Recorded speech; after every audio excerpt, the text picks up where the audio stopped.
أعوذ بالله من الشيطان الرجيم بسم الله الرحمن الرحيم الحمد لله رب العالمين والصلاة والسلام على نبينا محمد وعلى آلہ وصحبہ اجمعین اما بعد۔ آج اللہ کے فضل و کرم سے، اللہ کی توفیق سے، اللہ کی مدد سے سورۃ الانعام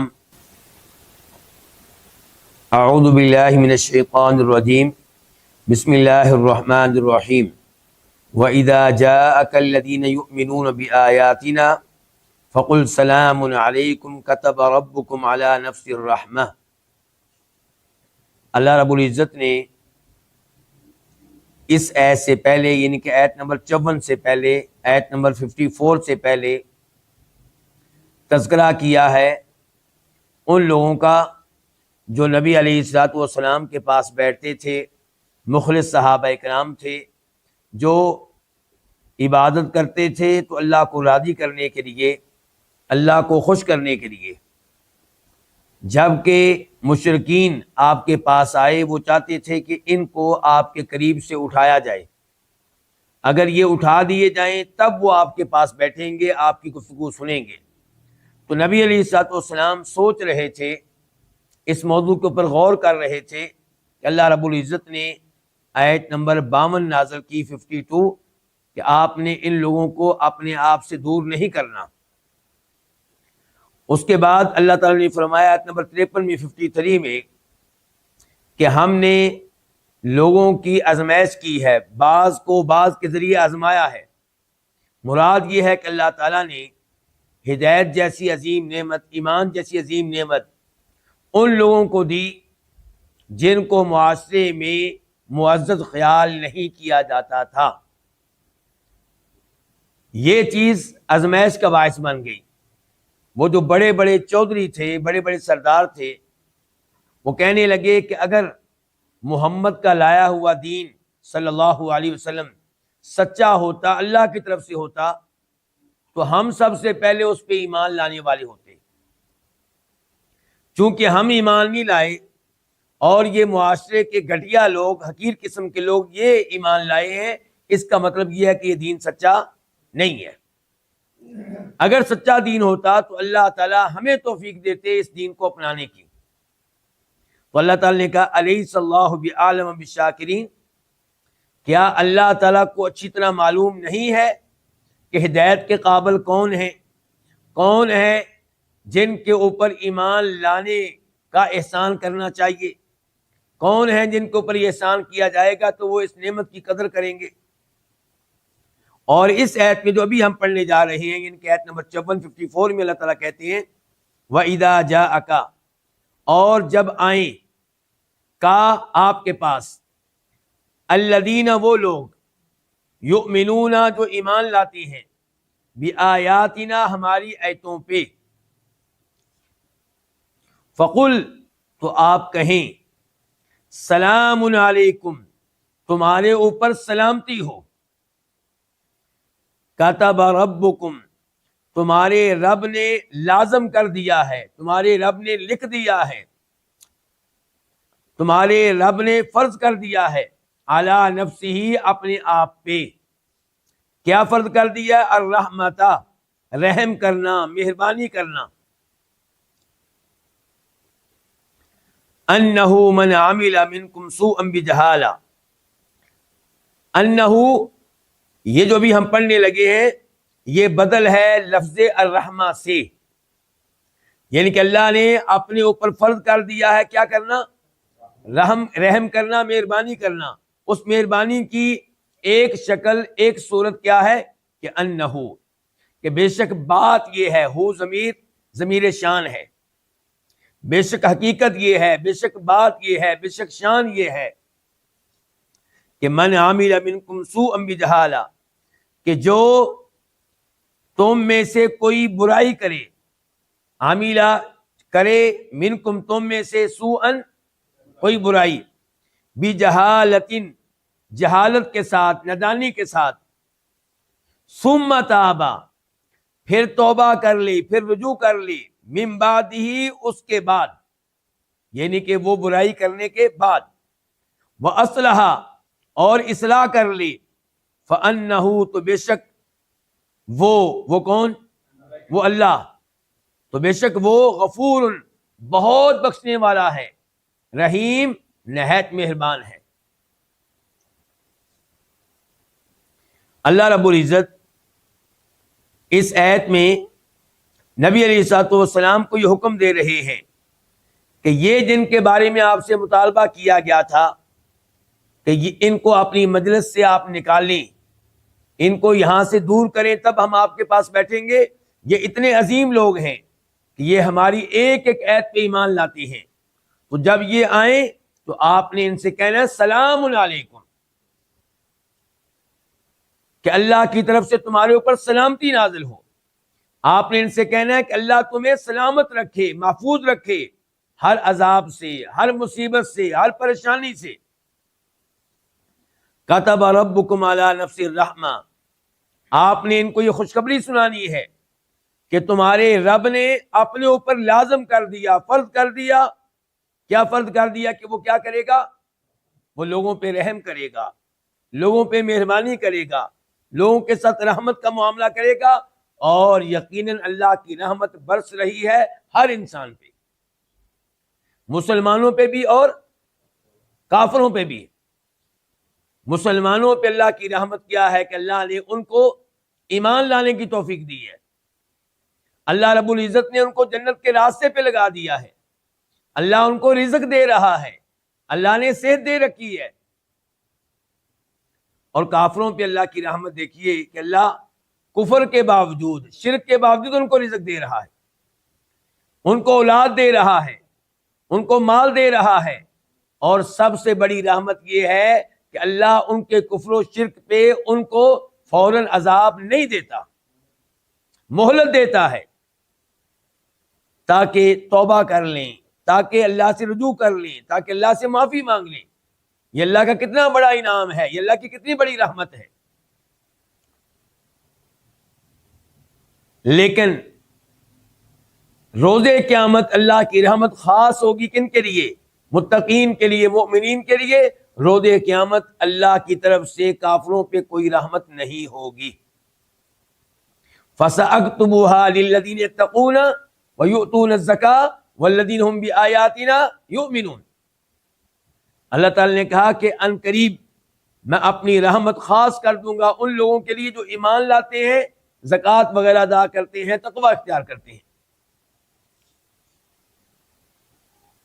تو یہاں پہ اللہ نے بتایا کہ میری ایک رحمت یہ ہے، میری رحمت کی ایک شکل یہ ہے کہ اے ایمان والوں، اے مسلمانوں، تم میں سے کوئی بھی برائی کرے جہالت کے ساتھ، نادانی کے ساتھ، پھر توبہ کر لے تو میں اس کو بخش دوں گا۔ یہ اللہ کی کتنی بڑی رحمت ہے۔ میں اور آپ ایک دوسرے کو معاف کرنے کے لیے تیار نہیں ہوتے۔ کتنے ہی لوگ ہیں جن سے ہم ہمیشہ ہمیشہ کے لیے روٹھ جاتے ہیں، لیکن اللہ رب العزت کی رحمت دیکھیے کہ اللہ تعالیٰ کہہ رہے ہیں کہ کوئی بھی ہو تم میں سے، اور برائی بھی کوئی ہو، برائی کرنے کے بعد توبہ کر لیں، اپنی اصلاح کر لیں، تو اللہ تمہیں بخش دے گا، اللہ تم پہ مہربانی فرمائے گا۔ لیکن یہاں پہ ایک سوال اٹھتا ہے، سوال یہ ہے کہ اللہ نے کہا ہے کہ یہ توبہ اس کے لیے ہے، یہ بخشش اس کے لیے ہے جو برائی کرے جہالت کے ساتھ، نادانی کے ساتھ۔ تو اگر کوئی برائی کر لے جان بوجھ کر، پھر اس کا کیا بنے گا؟ اس کے لیے بھی توبہ کے دروازے کھولے ہیں۔ ہاں، اللہ آپ کو جزائے خیر دے۔ برائی جب بھی ہوتی ہے جہالت کی وجہ سے ہوتی ہے، نادانی کی وجہ سے ہوتی ہے، ورنہ برائی کرنے والا کبھی یہ احساس کر لے کہ اس برائی کے اوپر مجھے کتنا شدید عذاب بھگتنا پڑے گا، کبھی برائی نہ کرے۔ تو بسا اوقات انسان کو معلوم نہیں ہوتا کہ یہ گناہ ہے، بسا اوقات معلوم ہوتا ہے کہ یہ گناہ ہے، لیکن جب گناہ کر رہا ہوتا ہے تب وہ غافل ہو جاتا ہے، نادانی اختیار کرتا ہے اس عذاب سے جو اس گناہ پہ ملنے والا ہے۔ تو فرمایا جو بھی تم میں سے برائی کرے جہالت کے ساتھ، پھر توبہ کر لے اس کے بعد اور اپنی اصلاح کر لے، برائیوں کی جگہ پہ اب نیکیاں کرے، تو اللہ تعالیٰ کا وعدہ ہے کہ اللہ اس کو بخش دیں گے، اللہ اس پہ رحم فرمائیں گے۔ اس آیت کا مفہوم سورہ نساء میں بھی آیا ہے، سورہ نساء آیت نمبر 17 انما التوبۃ علی اللہ للذین یعملون السوء بجہالۃ ثم یتوبون من قریب فاولئک یتوب اللہ علیہم وکان اللہ علیما حکیما، کہ اللہ کی طرف سے توبہ کے دروازے کھلے ہیں ان لوگوں کے لیے جو جہالت کے ساتھ کوئی گناہ کر لیتے ہیں پھر جلدی سے توبہ کر لیتے ہیں۔ جلدی سے مراد کیا ہے؟ کہ موت آنے سے پہلے تو اللہ تعالیٰ ان کی توبہ قبول کرتا ہے، لیکن ساتھ ہی اللہ نے خبردار کیا وَلَيْسَتِ التَّوْبَةُ لِلَّذِينَ يَعْمَلُونَ السَّيِّئَاتِ حَتَّى إِذَا حَضَرَ أَحَدَهُمُ الْمَوْتُ قَالَ إِنِّي تُبْتُ الْآنَ وَلِلَّذِينَ يَمُوتُونَ وَهُمْ كُفَّارٌ أُولَئِكَ أَعْتَدْنَا لَهُمْ عَذَابًا أَلِيمًا۔ فرمایا ان لوگوں کے لیے توبہ کے دروازے بند ہیں جو برائیاں کرتے رہتے ہیں، کفر و شرک کرتے رہتے ہیں، جب موت آتی ہے تب توبہ کرتے ہیں، موت کا فرشتہ نظر آتا ہے تب توبہ کرتے ہیں، یا توبہ کیے بغیر ہی فوت ہو جاتے ہیں، فرمایا ان کے لیے کوئی توبہ نہیں ہے۔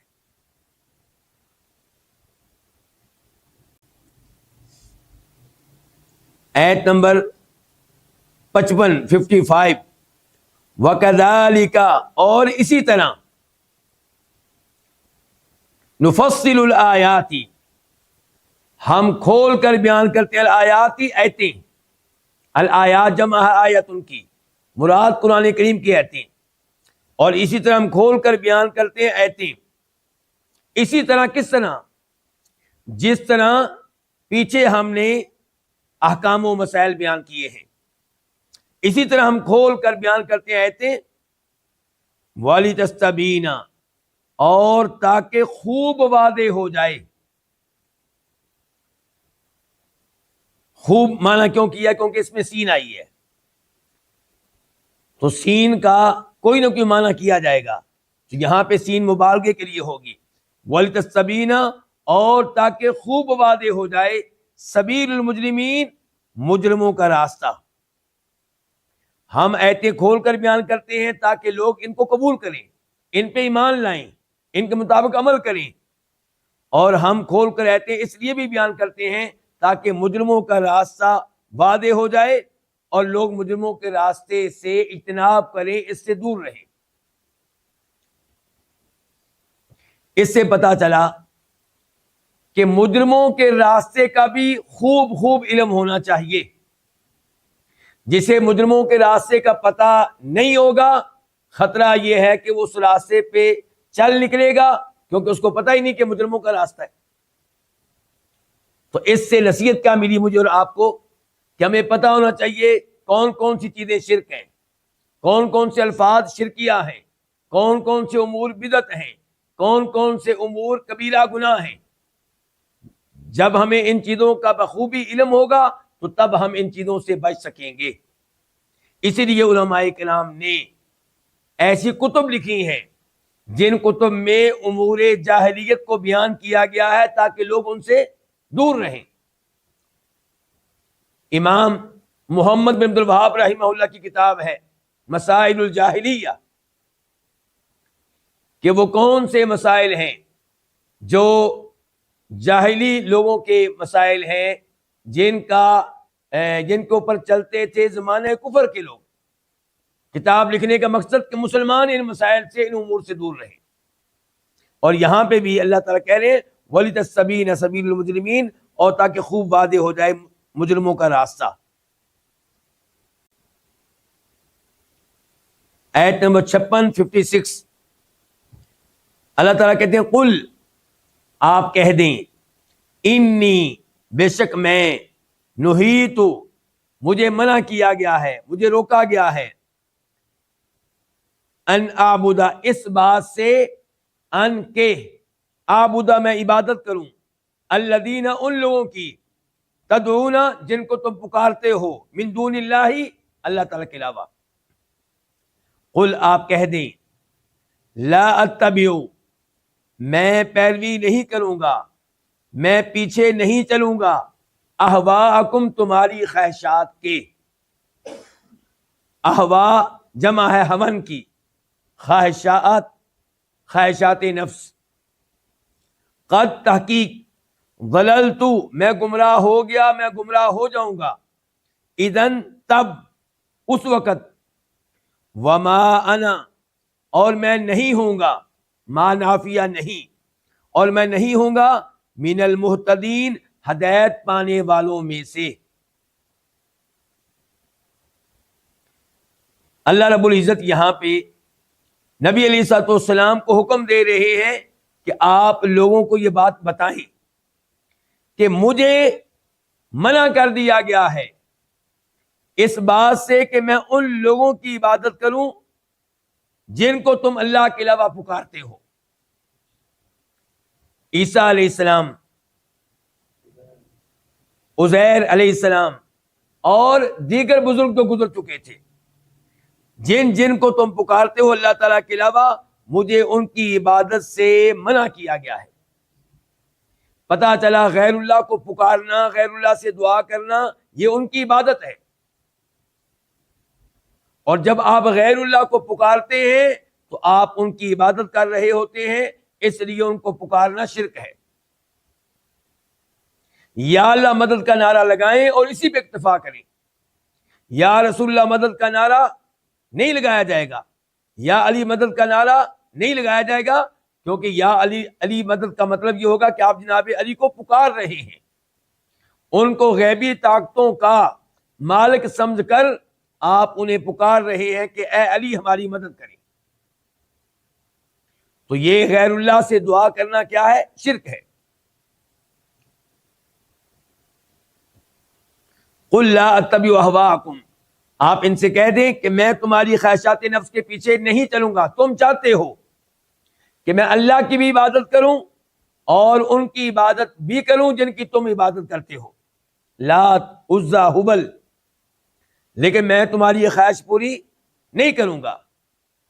لا اعبد ما تعبدون میں ان کی عبادت نہیں کروں گا جن کی تم عبادت کرتے ہو، میں صرف ایک اللہ کی عبادت کرتا رہوں گا. قد ضللت اذن اگر میں تمہاری خواہشات کو پورا کروں تو تب میں گمراہ ہو جاؤں گا. اذن تب اس وقت میں کیا ہو جاؤں گا؟ گمراہ ہو جاؤں گا. وما انا من المہتدین اور تب میں ہدایت پانے والوں میں سے نہیں رہوں گا. اس کا مطلب یہ ہے کہ جو مشرکین کی ایسی خواہشات کو پورا کرے گا وہ گمراہ ہے اور وہ ہدایت جیسی عظیم نعمت سے محروم ہو جائے گا، ایمان جیسی عظیم نعمت سے محروم ہو جائے گا. ہمارے اہل توحید بھائیوں کو ہمیشہ ہوشیار رہنا چاہیے. انہیں بسا اوقات وہ لوگ جو اہل کفر ہیں، اہل شرک ہیں، اپنی تقریب کا حصہ بناتے ہیں اور ان سے بھی شرکیہ امور کا ارتکاب کرواتے ہیں.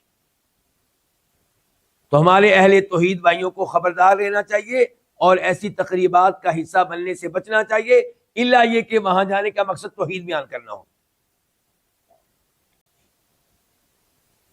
آیت نمبر 57 قل آپ کہہ دیں انی بے شک میں علی بینۃ واضح دلیل پہ ہوں، من ربی میرے رب کی طرف سے، وکذبتم بہ وہ حالیہ ہے جبکہ کذبتم تم نے جٹلایا ہے بہ اس کو کس کو؟ اس میں ایک موقف یہ ہے کہ اس سے مراد ہے اللہ تعالی. میں اپنے رب کی طرف سے واضح دلیل کے اوپر ہوں جبکہ تم نے اس کو جٹلایا ہے کس کو؟ اللہ تعالیٰ کو. دوسرا یہ ہے کہ اس سے مراد ہے بینہ، لیکن یہاں پہ سوال پیدا ہوگا کہ بینہ تو مؤنث ہے، پھر تو ہونا چاہیے تھا کذبتم بہا. تو اس کا جواب یہ ہے کہ بینہ سے مراد کیا ہے؟ وہی. میں اپنے رب کی طرف سے واضح دلیل پہ ہوں، یعنی کہ وحی کے اوپر ہوں. تو وَكَذَّبْتُمْ بِهِ سے مراد کیا؟ وحی، قرآن. ما نہیں ہے نافیہ، اندی میرے پاس، کیا نہیں ہے؟ ما. یہ جو ما ہے یہ کون سا ہے؟ موصولہ. اس کا معنی نہیں ہوگا جو نہیں ہے میرے پاس. ما وہ چیز تستعجلون بہ جس کو تم جلدی مانگتے ہو، جلدی طلب کرتے ہو. جلدی کس کا معنی ہے؟ اور طلب کرنا سین کا. تستعجلون تم جلدی طلب کرتے ہو، بھی جس کو. یہ سین ویسی ہے جیسی سین ہے نستعین، ہم تو اس سے مدد طلب کرتے ہیں، مانگتے ہیں. ان الحکم الا للہ، یہ اصل میں کیا ہے؟ ان نون کے نیچے جو زیر آئی ہے، کسرہ ہے، وہ تو ملانے کے لیے آیا ہے. اگر نہ ملائیں گے تو یہ ان ہے. اور ان کا معنی کیا ہوتا ہے؟ اگر. ان شرطیہ ہوتا ہے، لیکن یہاں پہ چونکہ آگے الا آ رہا ہے تو یہ ان نافیہ ہے، نہیں ہے. الحکم فیصلہ کرنا، حکم دینا، فیصلہ کرنا، الا مگر، للہ اللہ تعالی کے لیے. یعنی کہ فیصلہ کرنے کا اختیار اللہ ہی کے پاس ہے. یقص وہ بیان کرتا ہے، الحق کا حق بات، وہو اور وہ، یعنی کہ اللہ تعالی، خیر الفاصلین. الفاصلین فاصل کی جمع ہے، فاصل فیصلہ کرنے والا ایک، فاصلین فیصلہ کرنے والے کئی، اور وہ فیصلہ کرنے والوں میں سے سب سے بہتر ہے. اللہ تعالیٰ اس آیت میں نبی علیہ الصلوۃ والسلام کو حکم دے رہے ہیں کہ آپ ان لوگوں سے کہہ دیں کہ میں اپنے رب کی طرف سے واضح دلیل کے اوپر ہوں، یقین کے اوپر ہوں، کسی شک و شبہ میں مبتلا نہیں ہوں، جبکہ تم نے میرے رب کی طرف سے آنے والی واضح دلیل کو، میرے رب کی طرف سے اترنے والی وحی کو جھٹلا دیا ہے، یا تم نے اللہ تعالیٰ کو جھٹلا دیا ہے.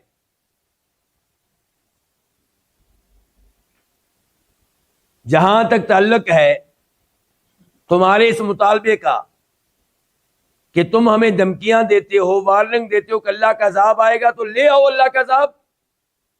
تو اللہ کا عذاب آئے گا، لیکن وہ میرے اختیار میں نہیں ہے. میں تو صرف اس کی وارننگ دینے والا ہوں، میں تو صرف اس کی خبر دینے والا ہوں. وہ عذاب دینا، وہ عذاب نازل کرنا میرے بس میں نہیں ہے. تو میرے پاس نہیں ہے، میرے اختیار میں نہیں ہے وہ عذاب جس کو تم جلدی طلب کرتے ہو. اس جملے سے پتہ چلا کہ عذاب نازل کرنا انبیاء کرام علیہ السلام کے اختیار میں نہیں ہے. اس سے پتہ چلا کہ معجزات پیش کرنا انبیاء کرام علیہ السلام کے اختیار میں نہیں ہے. یہ سارے امور اللہ تعالیٰ کے اختیار میں ہیں. ان الحکم الا للہ، یہ فیصلہ اللہ نے کرنا ہے کہ کب عذاب نازل کیا جائے، کب نہ کیا جائے، کس قوم پہ نازل کیا جائے، کس قوم پہ نازل نہ کیا جائے. ویسے تو ان الحکم الا للہ یہ عام ہے کہ ہر قسم کا فیصلہ اللہ تعالیٰ کا، اور یہاں پہ خصوصی طور پہ مراد ہے یہ فیصلہ کرنا کہ عذاب کب نازل ہو اور کس پہ نازل ہو.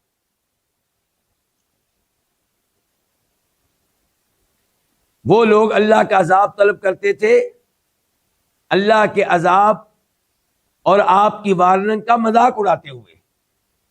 آپ وارننگ دیتے تھے کہ ایمان لے آؤ، کہیں اللہ کا عذاب نہ آ جائے. تو وہ قرآن کریم کی تکذیب میں اور نبی علیہ السلام کی تکذیب میں اس قدر آگے نکل گئے کہ بڑی جرأت سے کہتے ہیں لے آؤ اللہ کا عذاب. کیوں نہیں آ رہا اللہ کا عذاب؟ یقص الحق کا، اللہ تعالیٰ حق بیان کرتا ہے.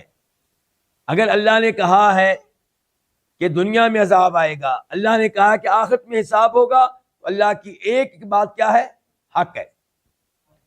اور وہ فیصلہ کرنے والوں میں سب سے بہتر فیصلہ کرنے والا ہے. اللہ کئی امور کے فیصلے روز قیامت کرے گا، اور کئی امور کے فیصلے اللہ نے قرآن میں کر دیے ہیں. اللہ نے بیان کر دیا حق کیا ہے اور باطل کیا ہے، اللہ کون سے دین پہ راضی ہے اور کون سے دین پہ راضی نہیں ہے. آیت نمبر 58 قل آپ کہہ دیں، لو اگر، انا بے شک، اندی میرے پاس، یعنی کہ بے شک اگر میرے پاس ہو کیا، ما جو، تستعجلون بھی جسے تم جلدی طلب کرتے ہو، یہ بھی ما موصولہ ہے. لقضیہ یہ لو کا جواب ہے کہ اگر وہ چیز جو میرے پاس، اگر میرے پاس ہو وہ چیز جسے تم جلدی طلب کرتے ہو، لقضیہ البتہ فیصلہ کر دیا جاتا، الامر معاملے کا، بینی میرے درمیان، و بینکم اور تمہارے درمیان. واللہ اور اللہ تعالی، عالم خوب جاننے والا ہے، بالظالمین ظالموں کو. یہاں پہ اللہ نے نبی علیہ الصلوۃ والسلام سے کہا کہ آپ ان کو بتا دیں کہ عذاب نازل کرنا میرے اختیار میں نہیں ہے. عذاب کے بارے میں وارننگ دینا میرے اختیار میں تھا، وہ میں نے دے دی، لیکن عذاب نازل کرنا اور کب نازل کرنا یہ چیزیں میرے اختیار میں نہیں ہیں. اگر میرے اختیار میں ہوتی تو پھر تمہارے اوپر عذاب آ چکا ہوتا، میرے تمہارے درمیان فیصلہ ہو چکا ہوتا، واضح ہو چکا ہوتا کون سچا ہے جو عذاب سے بچ گیا ہے اور کون غلط تھے جن پہ عذاب آ چکا ہے.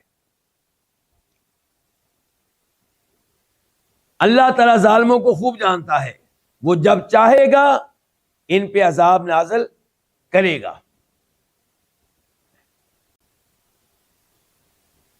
آیت نمبر 59 وَعِندَهُ اور اسی کے پاس ہیں،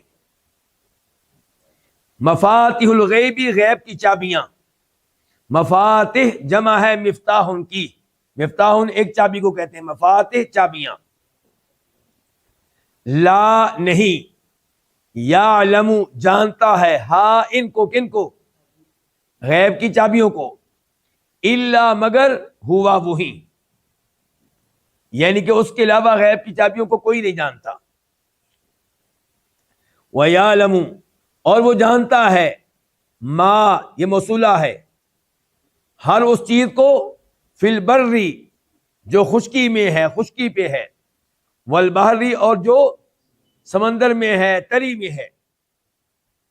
وما اور نہیں، اب ما کون سا ہو گیا، نافیہ، اور نہیں، تسقط گرتا، من ورقۃ کوئی بھی پتا، کوئی بھی، یہ کہاں سے آیا، من زائدہ ہے توکید کے لیے، تاکید کے لیے، کوئی بھی پتا، یعنی کہ ایک پتا بھی ایسا نہیں ہے، الا مگر، یعلم وہ جانتا ہے، کون، اللہ، ہاں اس کو، کس کو، پتے کو. ولا حبۃ اور نہیں ہے کوئی دانا، دانا گندم کا دانا، چاول کا دانا، کوئی دانا، اور نہیں ہے کوئی دانا، فی ظلمات الارض زمین کی تاریکیوں میں. ظلمات جمع ہے کس کی، ظلمتن کی، تاریکی اندھیرا، اور نہیں ہے کوئی دانا زمین کی تاریکیوں میں. ولا رطب اور نہیں ہے کوئی تر چیز، ولا یابس اور نہ ہی کوئی خشک چیز، الا مگر، فی کتاب مبین ایک واضح کتاب میں ہے، مبین واضح کتاب. کتاب مبین سے مراد یہاں پہ کیا ہے، لوح محفوظ. اس آیت میں اللہ تعالی کے کامل علم کے بارے میں خبر دی گئی ہے کہ اللہ کا علم 99% نہیں ہے بلکہ 100% ہے. کوئی بھی چیز اللہ کے علم سے باہر نہیں ہے، کوئی بھی چیز اللہ تعالیٰ سے مخفی اور پوشیدہ نہیں ہے. اور اس میں اشارہ ہے کہ یہ بھی اللہ کے علم میں ہے کہ عذاب کب نازل کرنا ہے اور کس قوم پہ نازل کرنا ہے اور کس شکل میں نازل کرنا ہے. وَعِندَهُ مَفَاتِحُ الْغَيْبِ اور اسی کے پاس ہے غیب کی چابیاں. غیب کی چابیاں اس بارے میں ایک حدیث آتی ہے، وہ یہاں پہ بیان کرنا مفید رہے گا۔ حدیث کے راوی عبداللہ بن عمر رضی اللہ تعالیٰ عنہما، امام بخاری نے اس کو روایت کیا ہے کہ فرمایا نبی علیہ الصلوۃ والسلام نے غیب کی چابیاں 5 ہیں۔ یہ کہنے کے بعد آپ نے سورہ لقمان کی آخری آیت کی تلاوت کی کہ ان اللہ عنده علم الساعہ، بے شک اللہ ہی کے پاس ہے قیامت کا علم کہ قیامت کب آئے گی۔ یہ غیب کی پہلی چابی ہو گئی۔ وَيُنَزِّلُ الْغَيْثَ، اور اللہ ہی بارش کو نازل کرتا ہے۔ تو بارش کب نازل کرنی ہے، کتنی نازل کرنی ہے، کہاں پہ نازل کرنی ہے، اور کب اس کو روک دینا ہے، یہ علم کس کے پاس ہے؟ اللہ کے پاس۔ یہ غیب کی دوسری چابی ہوگی۔ وَيَعْلَمُ مَا فِي الْأَرْحَامِ، اور وہ جانتا ہے جو کچھ ماؤں کے پیٹوں میں ہے، ان کی بچہ دانیوں میں ہے، یعنی کہ وہاں پہ جو بچہ پیدا ہونے والا ہے وہ کس کیفیت میں ہے، اور وہ جب پیدا ہوگا تو کیسا ہوگا، کس طریق کو پیدا ہوگا، کتنے بجے پیدا ہوگا، اس کا رنگ کیا ہوگا، مذکر ہوگا کہ مؤنث ہوگا، نر ہوگا کہ مادہ ہوگا، اس کی قسمت کیا ہوگی، رزق کتنا اسے ملے گا، کہاں کہاں پہ وہ کمائے گا، اعمال کیسے ہوں گے، جنتی ہوگا کہ جہنمی ہوگا۔ یہ تمام چیزیں کس کے علم میں ہے؟ صرف اللہ کے علم میں۔ وما تدری نفس ماذا تکسب غدا، غیب کی چوتھی چابی، کوئی بھی انسان نہیں جانتا کہ وہ کل کیا کرے گا، کتنی نمازیں پڑھے گا، کتنی نہیں پڑھے گا، جاب پہ جائے گا کہ نہیں جائے گا، اسکول جائے گا کہ نہیں جائے گا، بستر پہ بیمار پڑا رہے گا یا گھر سے باہر نکلے گا، کس کس سے ملاقات کرے گا، کس کس سے اس کی لڑائی ہوگی، یہ سب کچھ کون جانتا ہے؟ اللہ جانتا ہے، وہ انسان نہیں جانتا۔ وما تدری نفس بأی ارض تموت، اور کوئی بھی انسان نہیں جانتا کہ اسے موت کس زمین پہ آئے گی۔ وہ جو چند مہینے پہلے گئے تھے مخصوص جہاز میں بیٹھ کر سمندر کی تہہ میں، کیا دیکھنے کے لیے؟ ٹائٹینک، وہ دیکھنے کے لیے گئے تھے، اور کتنے پیسے لگا کے گئے تھے؟ کتنے ڈالر؟ Million dollar. ان کو یہ معلوم نہیں تھا کہ ہمیں وہاں لے جایا جا رہا ہے جہاں پہ ہماری موت لکھی ہے۔ کیا انہوں نے کبھی سوچا ہوگا کہ ہمیں موت سمندر کی اتنی گہرائی میں آنی ہے، اور ایسی موت آنی ہے کہ کسی کو ہماری لاش بھی نہیں ملے گی؟ یہ اللہ ہی جانتا ہے۔ تو فرمایا غیب کی چابیاں کس کے پاس ہیں؟ پھر اللہ ہی کے پاس ہے۔ عندہ پہلے آیا ہے تو معنی کیا ہے؟ اسی کے پاس ہے، کسی اور کے پاس نہیں ہے۔ پتہ چلا غیب کی چابیاں اللہ ہی کے پاس ہیں، انبیاء کرام علیہ السلام کے پاس نہیں ہے، اولیاء کے پاس نہیں ہے، شہداء کے پاس نہیں ہے۔ تو اس سے تصدیق ہوئی اللہ تعالیٰ کے دوسرے فرمان کی کہ قل لا یعلم من فی السماوات والارض الغیب الا اللہ، اللہ کے علاوہ کوئی بھی عالم الغیب نہیں ہے، نہ آسمان والوں میں کوئی، نہ زمین والوں میں کوئی۔ لا یعلمها الا ہو، یہ جو الا ہو استثناء ہے، یہ کس سے استثناء ہے؟ تو یہاں پہ مقدر ہوگا لا یعلمها احد الا ہو، یعنی کہ غیب کی چابیوں کو کوئی بھی نہیں جانتا سوائے اللہ کے۔ وَيَعْلَمُ مَا فِي الْبَرِّ وَالْبَحْرِ، اور اللہ تعالیٰ جانتا ہے جو کچھ خشکی پہ ہے، جو کچھ سمندر میں ہے۔ خشکی پہ کتنی مخلوقات ہیں؟ بے شمار، لا تعداد۔ کتنے پرندے ہیں، کتنے جانور ہیں، اور پھر پرندے کی ایک ایک قسم میں کتنی پرندوں کی تعداد ہے، ہر ایک کے بارے میں علم رکھنے والا اللہ ہے۔ کون سا پرندہ کہاں پہ ہے اس کو رزق دینے والا بھی اللہ تعالیٰ ہے۔ اور کتنے کیڑے مکوڑے ایسے ہیں جو پتھروں کے اندر ہوتے ہیں، اندر جانے والا راستہ بھی نہیں ہوتا، ان کو بھی جاننے والا اللہ، ان کو رزق دینے والا بھی اللہ۔ اللہ اکبر.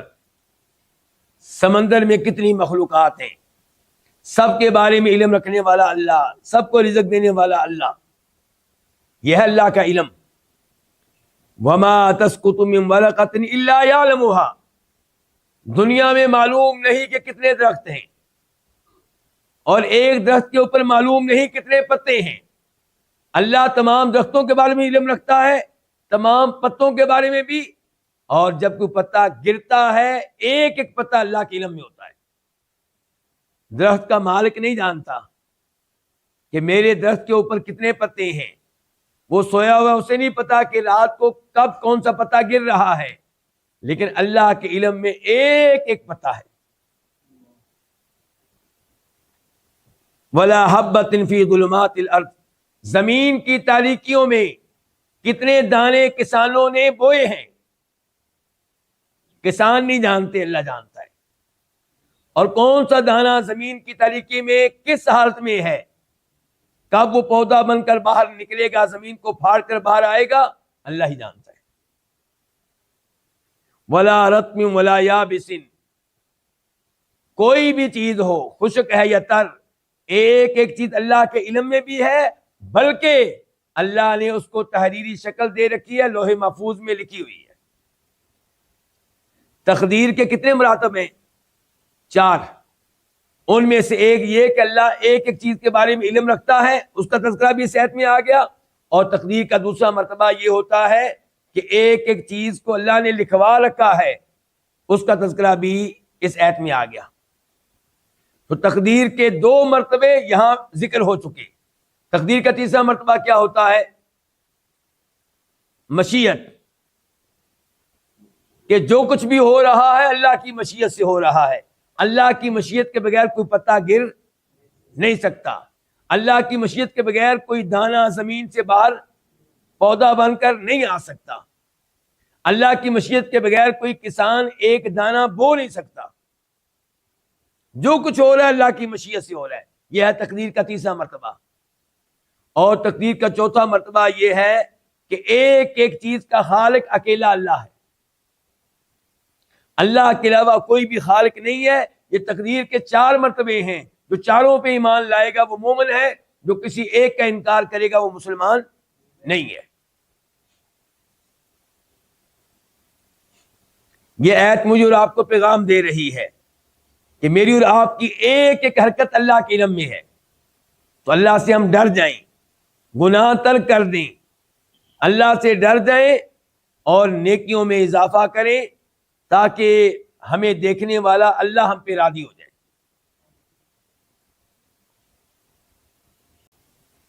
آیت نمبر 60 وَهُوَ الَّذِي. اور وہی ہے جو یتوفا فوت کرتا ہے تمہیں, قبض کرتا ہے تمہیں, باللیل رات میں, وَيَعْلَمُ اور وہ جانتا ہے, ما جو جرحتم تم نے کمایا, تم نے کیا, بالنہاری دن میں, ثم پھر یبعثو وہ اٹھاتا ہے, تم کو, فیہ اس میں یعنی کہ اس دن میں, لیقضا تاکہ فیصلہ کیا جائے, تاکہ لیقضا مکمل کیا جائے, تاکہ پورا کیا جائے, اجل وقت مدت, مسمى مقررہ متعین, ثم پھر الیہ اسی کی طرف, مرجعکم تمہارا لوٹنا ہے, ثم پھر ینبی وہ خبر دے گا تمہیں, بما کنتم تعملون ان اعمال کی جو تم کیا کرتے تھے. پچھلی آیت میں اللہ کے کمال علم کی خبر دی گئی تھی, اور اس آیت میں اللہ کی کمال قدرت کی خبر دی گئی ہے کہ اللہ کی قدرت دیکھیے کہ وہی ہے جو تمہیں فوت کرتا ہے رات کے وقت. فوتگیاں 2 طرح کی ہیں, ایک وہ فوتگی جس کے بعد انسان قبر میں جاتا ہے, جس کے بعد انسان دنیا میں نہیں رہتا, اور ایک فوتگی نیند والی, اس کو بھی کیا کہا گیا؟ وفات. اور وہی تمہیں فوت کرتا ہے رات کے وقت, مراد یہ ہے کہ تمہیں نیند دیتا ہے، اور یہ وہی فوت کی ہے جس کا تذکرہ سورہ زمر میں بھی آیا ہے. دھیان سے سنیے گا، اللہ یتوفی الانفس حین موتها والتی لم تمت فی منامها. اللہ فوت کرتا ہے جانوں کو کب؟ ان کی جب موت آئی ہوتی ہے تب اللہ ان کی روح نکالتا ہے، ان کی روح کو قبض کر لیتا ہے، انہیں فوت کر لیتا ہے. والتی لم تمت فی منامها، اور جن کی موت ابھی نہیں لکھی ہوئی ان کو بھی اللہ فوت کرتا ہے، ان کی روح کو بھی اللہ قبض کرتا ہے ان کی نیند کے موقع پہ. فَيُمْسِكُ الَّتِي قَضَى عَلَيْهَا الْمَوْتِ، تو جب یہ روح اللہ لیتا ہے ہمارے سوتے وقت، تو جس پہ موت لکھی ہوتی ہے اس کی روح کو اللہ واپس نہیں بھیجتا، اللہ اپنے پاس روک لیتا ہے. وَيُرْسِلُ الْأُخْرَى، اور جس کو مزید زندگی دینی ہوتی ہے اس کی روح کو اللہ واپس بھیج دیتا ہے الی اجل مسمى، ایک وقت مقررہ تک. تو نیند بھی چھوٹی موت ہے. اسی لیے نبی علیہ الصلوۃ والسلام جب اٹھتے تھے، بیدار ہوتے تھے، تو یہ دعا پڑھا کرتے تھے. بخاری شریف کی حدیث ہے، الحمدللہ الذی احیانا بعدما اماتنا والیہ النشور. میں تمام تعریفیں اس اللہ کی بیان کرتا ہوں جس نے مرنے کے بعد دوبارہ زندگی دی، مرنے کے بعد یعنی کہ سو جانے کے بعد پھر اٹھایا. وَإِلَيْهِ النُّشُورُ، اور ایک دن پکی موت آئے گی اور ہم نے اس اللہ کے پاس جانا ہے. تو فرمایا وہی ہے جو تمہیں فوت کرتا ہے باللیل، رات کے وقت. اچھا، رات کے وقت اللہ فوت کرتا ہے، اللہ کی قدرت دیکھیے. ایک تو اللہ ہماری روح کو لے لیتا ہے، پھر اللہ کی قدرت دیکھیے کہ روح اللہ کے پاس ہوتی ہے لیکن اس کا تعلق جسم کے ساتھ قائم و دائم رہتا ہے. اسی لیے ہم سانس لیتے ہیں سوتے ہوئے بھی، کھانا ہضم ہوتا رہتا ہے جبکہ ہم سو رہے ہوتے ہیں، نبض ہماری چل رہی ہوتی ہے جبکہ ہم سو رہے ہوتے ہیں. تو اس سے یہ اشکالات دور ہو جانے چاہیے کہ جناب احادیث میں آتا ہے کہ مومنوں کی روحیں جنت میں ہوتی ہیں، تو جسم قبر میں ہوتا ہے تو پھر کیا ہوتا ہے بھائی؟ یہ غیبی جہان ہے، برزخی معاملات ہیں. ہم زیادہ تفصیلات نہیں بتا سکتے، لیکن یہاں سے کچھ اندازہ کر لیں کہ اللہ کے لیے کیا مشکل ہے کہ روح جنت میں بھی ہو اور جسم کے ساتھ تعلق بھی ہو. تو اللہ رب العزت کی یہ قدرت ہے، اللہ جو چاہے کر سکتا ہے. تو وہی ہے جو تم کو فوت کرتا ہے رات کے وقت، اور وہ جانتا ہے جو کچھ تم دل میں کماتے ہو، تم گناہ کرتے ہو یا نیکیاں، اس کے علم میں ہے. تم کسی کے ساتھ ظلم و زیادتی کرتے ہو یا کسی کے ساتھ احسان کرتے ہو، سب کچھ اللہ کے علم میں ہے. ثم یبعثکم فیہ، رات کو فوت کرنے والا اللہ پھر تم کو اٹھاتا ہے فیہ، کس میں؟ دن میں. کیوں؟ لیقضی اجل مسمى، تاکہ مقررہ مدت کو پورا کیا جائے. اللہ نے جو تمہیں عمر دی ہے وہ پوری ہو سکے، جو اللہ نے تمہیں رزق دینا ہے وہ پورا ہو سکے، جو اللہ نے عمر دینی ہے وہ پوری ہو سکے. ثم الیہ مرجعکم، پھر تمہارا اللہ کے پاس لوٹنا ہے حقیقی موت کے بعد. پھر وہ تمہیں خبر دے گا ان اعمال کی جو تم کرتے ہو. مراد یہ ہے کہ تمہیں بتائے گا تمہارے اعمال کے بارے میں اور اس کے مطابق تمہیں جزا دے گا. اچھے اعمال ہوں گے تو جنت میں جاؤ گے، برے اعمال ہوں گے تو جہنم میں جاؤ گے.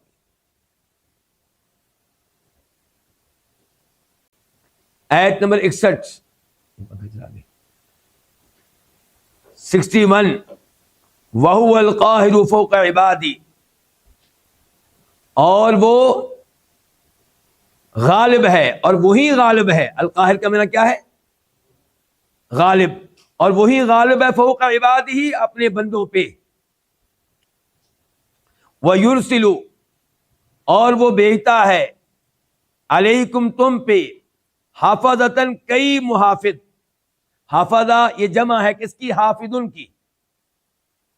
اور وہ بھیجتا ہے تم پہ کئی محافظ، حتیٰ، یہاں تک کہ اذا، جب جاء آتی ہے، احدکم تم میں سے کسی ایک پہ کیا آتی ہے؟ الموت موت. اذا کا جواب کیا؟ توفت ہو، اس کو فوت کر لیتے ہیں، اس کو قبض کر لیتے ہیں رسولنا ہمارے بھیجے ہوئے. رسول جمع ہے رسول کی، رسول بھیجا ہوا. وہم اور وہ لا یفرطون کمی نہیں کرتے، کوتاہی نہیں کرتے. اللہ تعالیٰ یہاں پہ پہلے نمبر پہ بتا رہے ہیں کہ وہو القاہر، اور وہی غالب ہے اپنے بندوں پہ.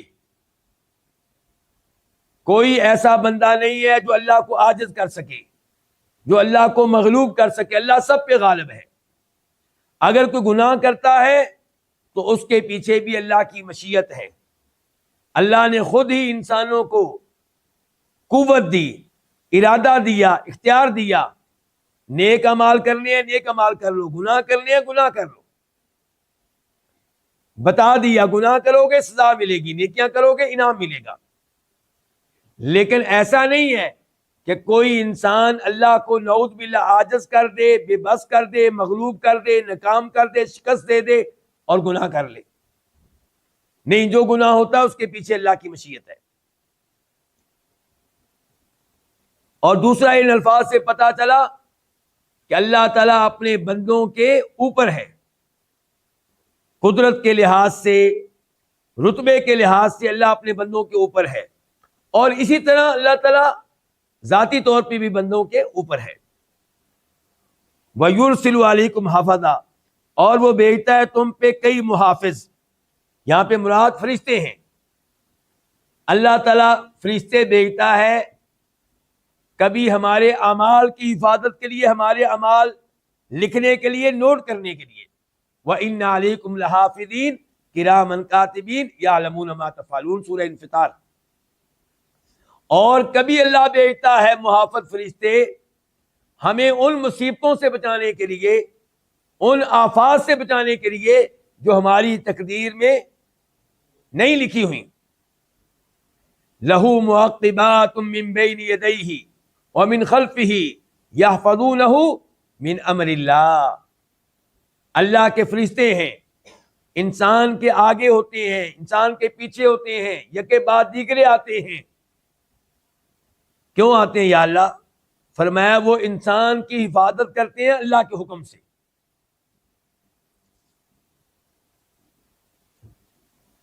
اللہ تعالیٰ کہتے ہیں کہ جب موت کا وقت آ جاتا ہے، لکھی ہوئی عمر پوری ہو جاتی ہے، تو پھر توفت ہو رسولنا، پھر انسان کو فوت کرتے ہیں ہمارے بھیجے ہوئے فرشتے.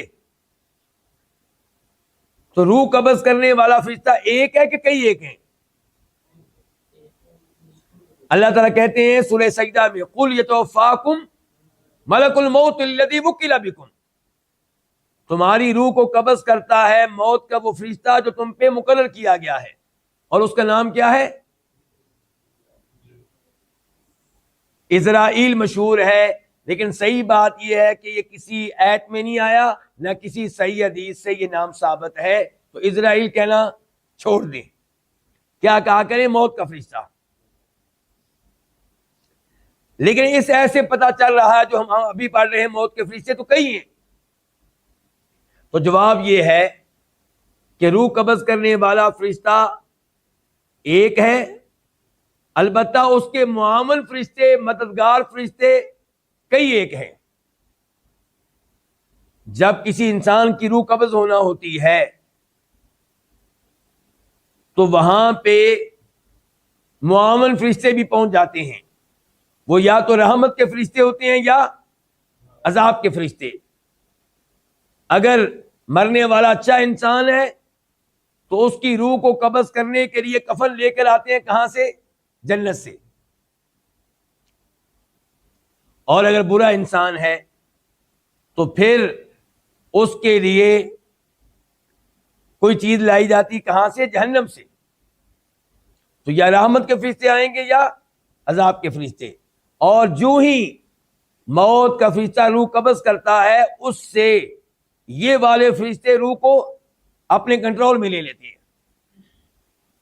وَهُمْ لَا يُفَرِّطُونَ، اور وہ کمی نہیں کرتے. کیا مطلب؟ ایسا نہیں ہے کہ عمر پوری ہو جائے تو وہ 1 منٹ لیٹ ہو جائیں یا 1 منٹ مزید مہلت دے دیں کہ یہ آدمی مرنے سے پہلے کوئی ضروری بات چیت کر رہا ہے اپنے وارثوں سے تو وہ کہیں چلیں ان کو 1 منٹ دے دیتے ہیں. ایسا نہیں ہوتا. 1 سیکنڈ کی بھی تاخیر نہیں ہوتی. کوئی کمی نہیں کرتے.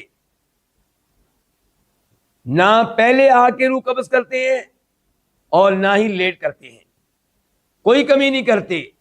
یہ ممکن نہیں ہے کہ جس کی روح قبض کی جا رہی ہو وہ کافر ہو اور یہ اس کے ساتھ کوئی کمی کریں, اس کو ذلیل کرنے میں, اس کی پٹائی کرنے میں, اس کو رسوا کرنے میں کوئی کمی نہیں کرتے.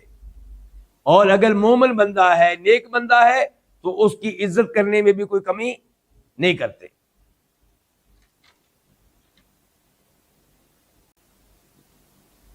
آیت نمبر 62 ثم ردوا, پھر وہ لٹائے جائیں گے, الی اللہ, اللہ کی طرف, مولاہم الحق, جو ان کا سچا مالک ہے.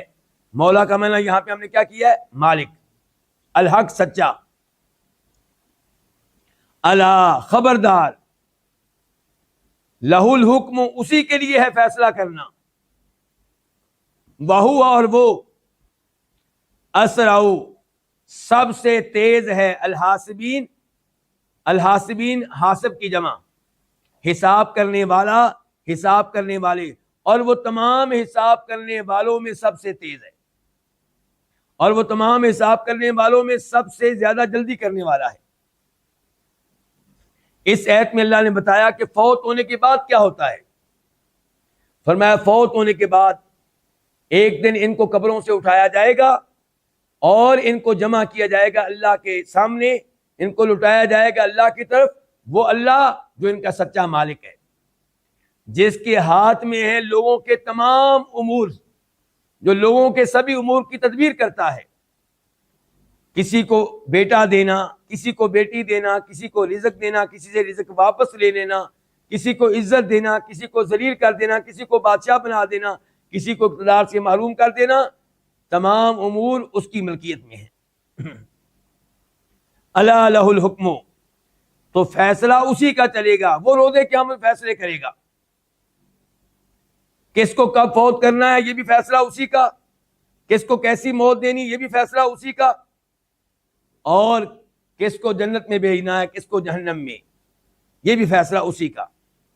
وَهُوَ أَسْرَعُ الْحَاسِبِينَ, اور وہ تمام حساب کرنے والوں میں سے سب سے تیز حساب کرنے والا ہے, اسے حساب کرنے میں کوئی زیادہ وقت نہیں لگے گا. یہیں پہ آج کے درس کا اختتام کرتے ہیں. اللہ تعالیٰ سے یہ دعا کرتے ہیں کہ اللہ تعالیٰ اسی طرح ہمیں پورے قرآن کی تفسیر سیکھنے کی توفیق دے, اپنی زندگی میں یہ معمول بنانے کی توفیق دے کہ ہم اللہ کے کلام کو وقت دیا کریں, تلاوت کے اعتبار سے بھی اور ترجمہ و تفسیر کے اعتبار سے بھی, عمل کرنے کے اعتبار سے بھی, قرآن کے ذریعے فیصلے کرنے کے اعتبار سے بھی, قرآن کے ذریعے دم کر کے شفا لینے کے اعتبار سے بھی. اللہ قرآن کے ساتھ ہمارا تعلق مضبوط بنا دے, اور اللہ تعالیٰ روز قیامت جب حساب کرے تو ہمارے ساتھ نرمی کا معاملہ فرمائے, بلکہ ہمیں بغیر کسی حساب کتاب کے اپنی جنت میں جگہ دے. وآخر دعوانا الحمدللہ رب العالمین.